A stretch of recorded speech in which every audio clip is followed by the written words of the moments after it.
emotion, but slightly different emotion this time. Sartre has not an extrapolation of the bilateral theory of emotional attachment. Maybe it isn't different, I don't know. But Oliver Down is going to tell us whether it is or not from Liverpool. Oliver, welcome. Over to you. Thank you. Actually, it seems like a rather aptly scheduled schedule, because I'm at an aptly timed question, actually, because I'm going to talk about exactly that kind of point about the discussion which Richmond initiates in there at one point. Is that not right?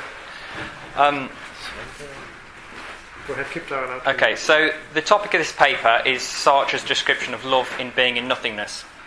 I argue that his description of love contradicts itself in noteworthy ways. In one respect, Sartre describes the capacity for love as something which is a free and existent project. In another respect, Sartre describes the capacity for love as if it were an essential human need.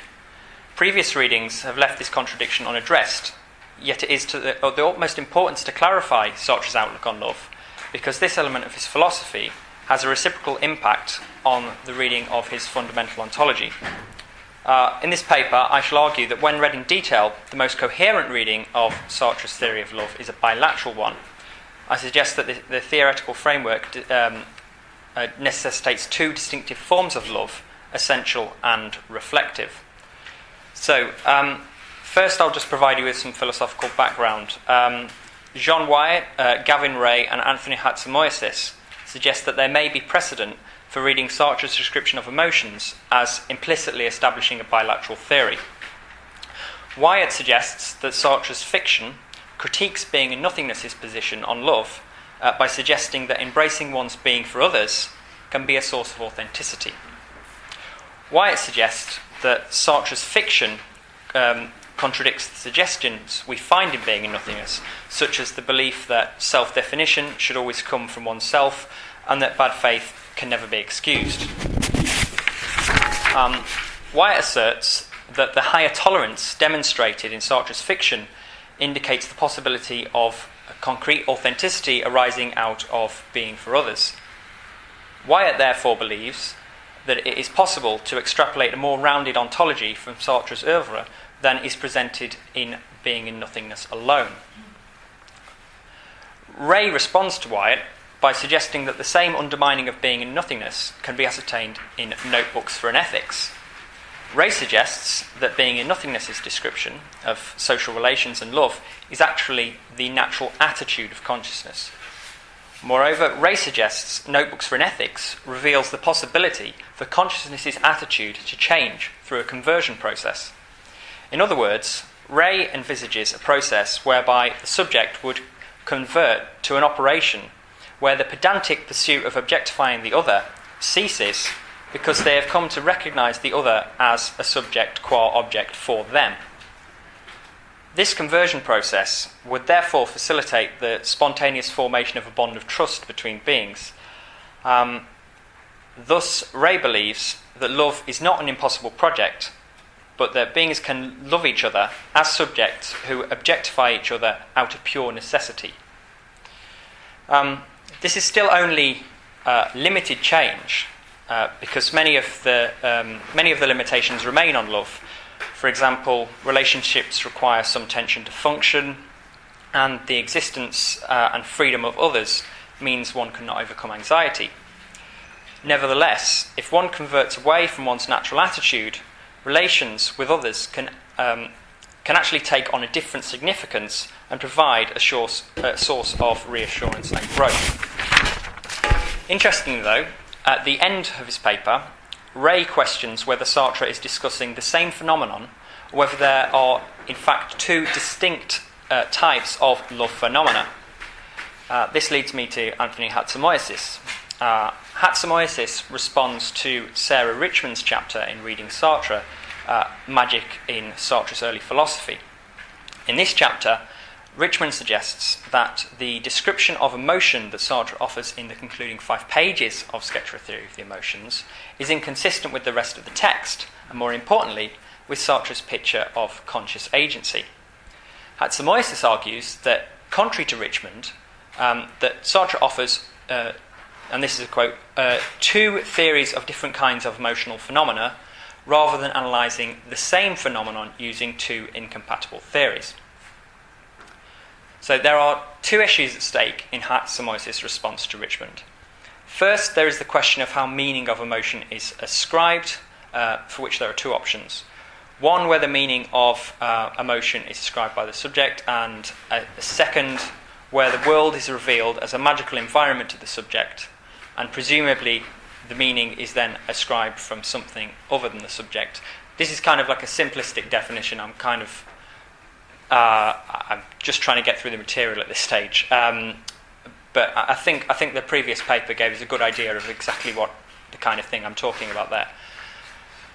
So Richmond argues that the latter is inconsistent with Sartre's understanding of conscious agency, yet it remains the more philosophically satisfactory, whereas Hatzimoysis wants to suggest that this need not be the case.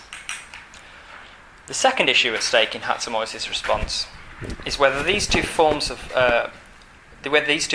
love are mutually exclusive, or whether they can be encompassed into a unified theory of emotion. Hatzimoysis wants to suggest that they can, whereas the implication of Richmond's original chapter in Reading Sartre is that they cannot. The justification of Hatzimoysis offers for this reading, for the compatibility of both forms of emotion, is an argument that the ostensible abandonment of consciousness from the body is in fact an act rather than a non-act. In other words, Hatzimoysis believes that when one freezes in terror, freezing is not a non-act, but an act consistent with a desire for the situation to go away. Additionally, Hatzimoysis offers a quote from Sketch, which suggests that Sartre was attempting to flag to the reader the possibility of a bilateral theory. So Sartre writes, "There are two forms of emotion, according to whether it is we who constitute the magic of the world to replace a deterministic activity which cannot be realised, or whether the world reveals itself suddenly as a magical environment."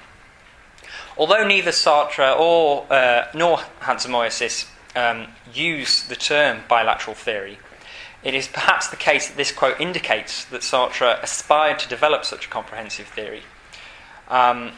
We may therefore keep this quote in mind when considering the argument I will subsequently present concerning the bilateral theory of emotion. So, my reply to current scholarship is this. I would like to argue, somewhat parallel to Richmond, that Sartre's latter description of emotion is the more philosophically convincing, and that this must be the basis of a Sartrean theory of emotion. So, in some ways, it's kind of similar to the previous speaker, saying that there is one theory of emotion, and that kind of presupposes the other. And so, in other words, I think that Sartre's descriptions specifically of love lead us to conclusions which contradict how we would usually read Sartre on conscious agency. Yet I diverge from Richmond in agreeing with Hatzimoysis' methodology of resolving the problem by encompassing both forms of emotion into a single and nuanced theory. Furthermore, I diverge from Hatzimoysis and Wyatt as well, because I do not believe that that the inconsistencies which I shall present in this paper can be encompassed into a comprehensive theory which satisfactorily encompasses Sartre's oeuvre. In order to examine this further, I must first summarise Sartre's position on love. So, I must first say that Sartre's description of love is not a description of the ideal of love as we know it, but rather it's a critical description of the concrete behaviour known as love. This is to say that Sartre initiates the discussion of love purely to demonstrate that the ideal of love is based on a contradiction, and that in reality there is no possibility of a genuine attitude of love. There is no possibility of a genuine attitude of love, because for Sartre, the lovers require the love ideal requires lovers to forge a fusion of their consciousnesses, yet this cannot be achieved because, and this is a quote, consciousnesses are separated by an insurmountable nothingness. To put this in even more Sartrean language, conflict is the original meaning of being for others, and all relations are dominated by the problem of the existence of the other. It is clear, I hope to this audience at least, that here I'm touching upon the look. I'm sure I don't have to explain this in detail here, but I will quickly say and indicate at least that being in a world where the look is a factor means that one is, to a greater or lesser extent, reliant on the perspective of the other, and thus has limitations imposed upon one's freedom. And to overcome this, we engage in an intersubjective struggle for supremacy in order to maintain a semblance of sovereignty and freedom. Yet it is not all bad news. The other's existence can be absolved to some extent because it can provide things which would be beyond the grasp of a solitary being. Whilst the other's existence is a source of disturbance and conflict, it is also a source of objective meaning and value. I probably don't even understand the significance of using scare quotes there myself. But this is because we are interrelational beings and thus lack objective self-knowledge. The only way to obtain it is through the perspective and estimation of the other. Obviously, if one wants to lay any claim to being an objectively valuable person, and it is presumed that we do, the other's positive regard is a desirable and arguably necessary outcome. But what does this all have to do with love? Well, when it comes to strategies of obtaining the other's positive regard, love is in a class of its own. As Gavin Ray points out, this is a quote, "The lover experiences a profound alteration in his being. His life gains meaning. By gaining a sense of existential importance, love makes the lover happy and is one of the main reasons why he, and we in general, seek the experience of love on a continuous basis. In love, we are not lost in existence devoid of an anchor, but suddenly become that anchor for another. Suddenly we matter." And then Ray quotes Sartre, "This is the basis for the joy of love. When there is joy, we feel that our existence is justified." So whilst this description may be adequate for describing the motivation of love, specifically the ideal one aspires towards in a love relationship, it cannot be a satisfactory Sartrean account of love itself. This is because, for Sartre, love is impossible. Love is impossible due to the other revealing the being which I am without my being able to either appropriate that being or even to conceive it. In other words, one's being for others reveals something fundamentally true about oneself which is out of one's own control or ability to change or transcend. In this sense, Ray's quote describes the ideal motivation for love rather than its reality. Yet there is clearly a point to what Ray is saying, because, as Sartre explains, the whole point of love is to possess the other's freedom, so one's being for others is brought under one's own sphere of influence. So this is a quote from Sartre. For if in one sense my being as object is an unbearable contingency and the pure possession of myself by another, still in another sense this being stands as an indication of what I should be obliged to recover and found in order to be the foundation of myself. But this is conceivable only if I assimilate the other's freedom. Thus, my project of recovering myself is fundamentally a project of absorbing the other. We may therefore say that the ideal of love is necessitated by the ontological reality, yet the same ontological reality renders the project of love unrealizable. Put simply, love is always about possessing the other's freedom, and as such, fundamentally, it is as individualistic and selfishly driven as it is possible to be. It is not good enough for the other to simply hold one in positive regard. The content of the positive regard must be under one's control, and love is no more than an attempt to achieve this. As Sartre writes, Love is in essence the project of making oneself be loved, a project condemned to failure because, as I've already mentioned, consciousnesses are separated by an insurmountable nothingness, and so cannot be fused to overcome the problem of objectifying the other. Secondly, to take possession of the other, possession of a freedom strips it of its free qualities. The other must in reality remain free, yet for the other to remain free means that its perspective is beyond the control of the loving subject and subject to change without prior notice. Thirdly, the other can always choose to renege on this mutuality pact and destroy the trust between lovers for any reason and without warning. As if this weren't pessimistic enough, Sartre also denies the existence of a structural unconscious, the key word being structural there. This means that lovers are aware, whether reflectively or pre-reflectively, of the pointlessness of their task. Consequently, not only is love impossible, but it is also in bad faith. So, to summarise, for the prominent readings of Sartre, love is a pre-reflective project. It is primarily a matter of interrelationality and culture, not biology, and Sartre's ontology and concept of lived experience provides a consistent and sound basis for a theoretical model which denies that sexuality is exclusively essential or reflective. I argue that it is problematic to assume that Sartre's theory asserts that love is pre-reflective. I assert that Sartre's theory actually requires two forms of love to be viable, i.e. a reflective and essential form.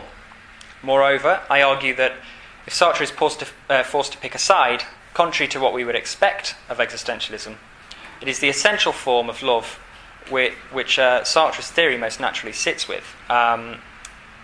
So in order to examine this further, I must take some examples of Sartre's text.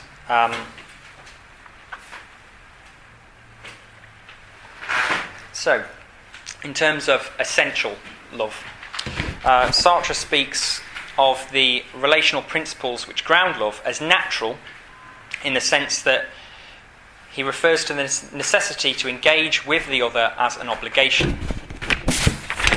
He writes, for if in one sense my being as object is an unbearable contingency, and the pure possession of myself by another, still in another sense this stands as an indication of what I should be obliged to recover and found in order to be the foundation of myself. But this is inconceivable. This is conceivable only if I assimilate the other's freedom. Thus, my project of recovering myself is fundamentally a project of absorbing the other.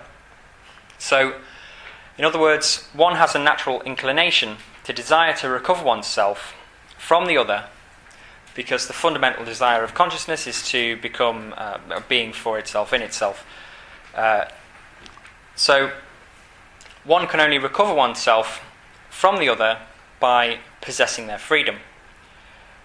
Yet, in order for the other's perspective to retain positive value, one must attempt to absorb their freedom as a freedom through love. Therefore, and this is a quote, it is only by a sort of abbreviation that we speak of the desire for something, i.e. the other qua love object, rather than desire for a totality of being. So I must clarify at this stage, what I'm saying is that Sartre does want to suggest that love and sexuality are fundamental to consciousness. So that Sartre indicates this by suggesting that conscious beings are sexual from the very moment of consciousness. He writes, as soon as there is, and I'm sorry for the continuous quotes, but it's necessary to make my point, I think. As soon as there is the body, and as soon as there is an other, we react by desire, by love, and by the derived attitudes which we have mentioned. Our physiological structure only causes the symbolic expression on the level of absolute contingency of the fact that we are the permanent possibility of assuming one or other of these attitudes. thus we shall be able to say that the for itself is sexual in its very upsurge, in the fact of the other, and that through it sexuality comes into the world. So this quote certainly indicates that conscious beings are sexual by their nature, but it doesn't satisfactorily demonstrate that Sartre believes that sexuality is inadvoidably primary and evident in all subsequent attitudes towards the other. We do need to establish this to approve of the supposition that being in nothingness regards sexual strategies and desires to be natural conditions of consciousness rather than freely chosen reflective or pre-reflective projects. So for this I must provide a more lengthy quote, and I apologise again, but I like I say, I do think it's necessary for me to make my point clear. Obviously, we do not claim that all attitudes towards the other are reconcilable to those sexual attitudes which we have just described. If we have dealt with them at considerable length, it is for two reasons. First, because they are fundamental, and second, because all of men's complex patterns of conduct towards one another are only enrichments of these two original attitudes. All concrete conducts towards the other include, as their skeleton, so to speak, sexual relations. This is not because of the existence of a certain libido, which would slip in everywhere, but simply because the attitudes which we have described are the fundamental projects by which the for itself realises its being for others and tries to transcend this factual situation. Naturally, this does not mean that these different attitudes are simply disguises borrowed by sexuality, but it must be understood that sexuality is integrated in them as their foundation, and that they include and surpass it, just as the notion of a circle includes and surpasses that of a rotating line segment. One of those extremities is fixed. So, whilst this lengthy quote may be complicated to fully unwrap here, we can take it from this example and the two ones that I presented previously, that love is, at least I want to suggest that Sartre believes that love is inevitable as a fundamental response to the ontological need to recover one's being from the other. But in order to have confidence in this reading, it is necessary to look at some further examples which demonstrate Sartre's tendency towards implying that love is essential once again. So, one such example is the suggestion that love is the only viable means of recovering oneself from the other. For Sartre, it is a given that being for itself wants to be being for itself in itself. Thus, being for itself attempts to recover its transcendence from the other. It has not been unassailable, however, to suggest to read Sartre as insisting that love is the only viable means of doing this. But he does provide a good basis for such a claim. He writes explicitly that my project of recovering my being can be realised only if I get hold of this freedom and reduce it to being a freedom subject to my freedom. Whilst we understand that Sartre asserts that love is an impossible project, he does imply that love occupies a privileged position, despite the fact that it is impossible. Love at least tries to appropriate the other's freedom as freedom, whereas other means of recovering oneself from the other are wanton in their desire for, and this is a quote, a passion which flows forth mechanically from the other in accordance with their total enslavement. Such strategies are inferior to love because they aim to destroy the other as subject from the beginning, whereas the lover at least attempts to keep the other as a subject intact and only fails subsequently despite their efforts. So we can take these examples as an accumulated base of evidence which suggests that there is an essential human process which inevitably ends up in some loving engagement, provided one is brought into contact with the other. That's obviously a very key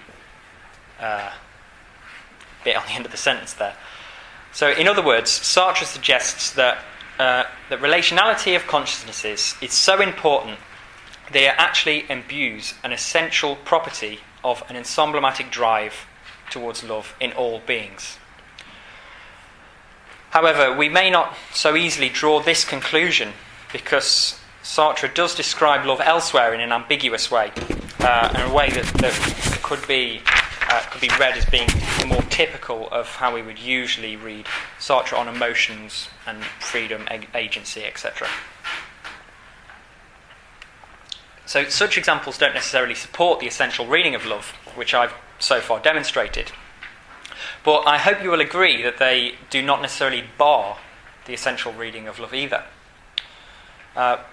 One example is where Sartre writes that the unrealisable ideal which haunts my project of myself in the presence of the other is not to be identified with love insofar as love is an enterprise, i.e. an organic ensemble of projects towards my own possibilities. But it is this ideal of love, its motivation and its end, its unique value. Love, as a primitive relation to the other, is the ensemble of projects which I aim at realising this value, or by which I aim at realising this value. So, by describing love as an enterprise, an organic ensemble of projects, and a primitive relation to the other, Sartre obscures his reading of love. By locating the significance of love external to a singular project, Sartre hints that we may not be dealing with a straightforward reflective or pre-reflective project, but something more fundamental. However, by describing the enterprise of love as organic and primitive, Sartre is alluding to the possibility of it being slightly out of the control of a being for itself. At least there is the implication that love is not entirely a reflective project and functions to some extent subliminally. Of course, this is an ambiguous example, which is only tentatively indicative of Sartre's standpoint, and I certainly wouldn't want to base a reading of Sartre purely on this and the ones that I've previously presented. So despite this, it may help to consider the other ambiguous extracts from Being in Nothingness, which indicate a more reflective reading of love. And in so doing, we may establish the likelihood of a bilateral theory of emotion. And I just say I'm just going to try and get through a couple of examples very quickly, just because I'm trying to give not a comprehensive picture, but as close to comprehensive overview of how Sartre describes it, love in Being Nothingness as possible. So Sartre writes, love is therefore can be born in the beloved only from the experience which he makes of his alienation and his flight towards the other. Still, the beloved, if such is the case, will be transformed into a lover only if he projects being loved. Thus it seems that to love is in essence the project of making oneself loved. This ambiguous passage at least demonstrates the conditionality of love. We can see that love can only come about if being for itself makes very particular choices in response to its alienation. Of course, if Sartre describes love in such a conditional way, it behoves us to lean towards a pre-reflective or reflective reading of love, at least in this instance. So we are therefore left with an interpretive problem. I've presented reasonable examples which indicate that Sartre conceives of love as essential, whilst the standard reading of Sartre is that love is pre-reflective, a reading for which we've only found ambiguous support in Sartre's text. If we accept the examples I've presented, we are left with two competing descriptions of love. One where it is essential and one where it is reflective or pre-reflective. I question, however, whether the interpretive problem necessitates that we pick a side and limit ourselves to one interpretation or another. If we remember the quote from the beginning, we may be able to consider Sartre's competing descriptions as two sides of the same theory. So once again, Sartre wrote, "There are two forms of emotion according to whether it is we who constitute the magic of the world to replace a deterministic activity which cannot be realised, or whether the world reveals itself suddenly as a magical environment." Moreover, there is some suggestion in Being and Nothingness that Sartre's ontology requires a bilateral theory of love. Sartre indicates that conscious beings have and this is a quote, "a pre-ontological comprehension of this deception. This deception is given in the very impulse of love. Hence, the lover's perpetual dissatisfaction." So, if awareness of the deception of love is pre-ontological, it follows that awareness of love and its necessary structures would also be pre-ontological. Humans would be essentially relational beings. So, I therefore suggest that Sartre presents a bilateral theory of love in Being and Nothingness. One side is the pre-ontologically derived form, which is essential to human consciousness, and the other side, this reflective type, which is driven by conscious projects. Moreover, I assert that Sartre requires both forms of love for his overall ontology to function, and that contrary to what one would expect from Sartrean existentialism, it is actually the essential form of love which is primary. Indeed, we may go so far as to say that the essential sexuality of conscious beings is a pre-ontological limit on the freedom of the Sartrean subject. As I have said, I am not saying that love cannot be reflective, or even pre-reflective, as has hitherto been the prominent reading.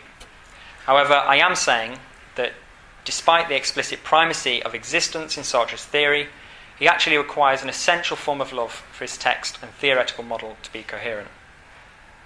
Nevertheless, the important matter is that in his writings on love, Sartre may not have been discussing a single and unified phenomenon, but rather two phenomena, one of which is unexpectedly essential to human consciousness.